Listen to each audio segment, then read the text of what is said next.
छोटका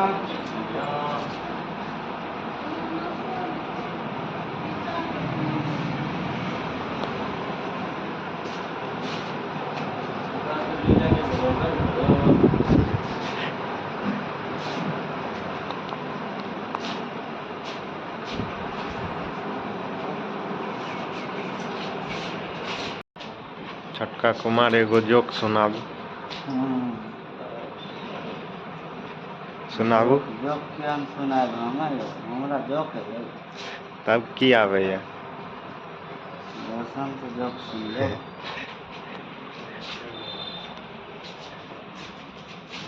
रोशन कुमार काम में व्यस्त है नहीं हो? अच्छा एगो जोक सुनाबू। एगो जोक सुनाबू। मारबा सार तू देखबी इटा पोछ के हमर गमछी से पोछ।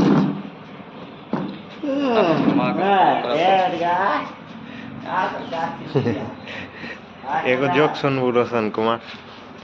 ए मोबाइल रख। उनका तो ओने और लटका दो। लेकिन एकटा है एकटा क्लियर है।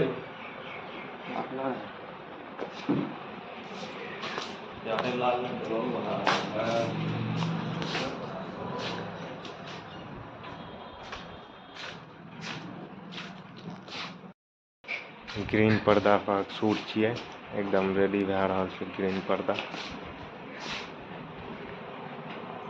अहाँ की करैत रहै छियै? कोनो गप भेल?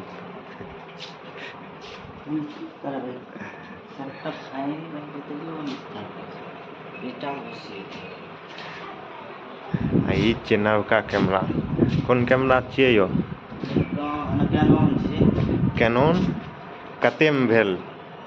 एकर लेंस तेंस लगा के 1 लाख पड़ि गेल। वाह करकरी छोड़ा देलियै तब।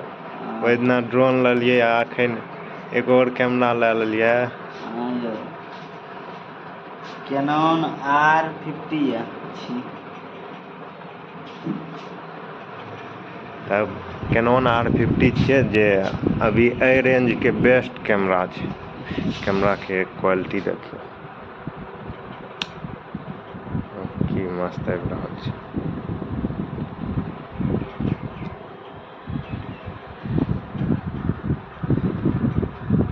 इतना टकामे एहि रेंजमे ई कैमरा अभी बेस्ट छै। की फैसिलिटी छै अहाँ सब सर्च मारि लेबै, ओते की बतायब। ई छोटका कुमार कुछो न बतबै छै। प्रोफेशनल कैमरामैन छियै, ई कैमरा दिया नहीं जाने छै कहियो। नामे टा से होइ छै, ओकर की काम छै, केना होइ छै? क्वालिटी बहुत बढ़िया है। हाँ। जाके सर्च करू, मंगाबू।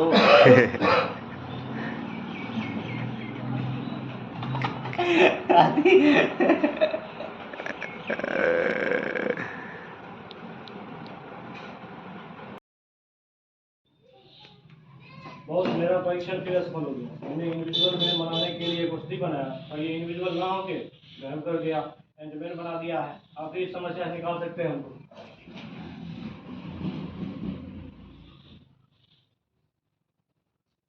हम तुमको एक औषधि दिए थे, वो लेकर आओ।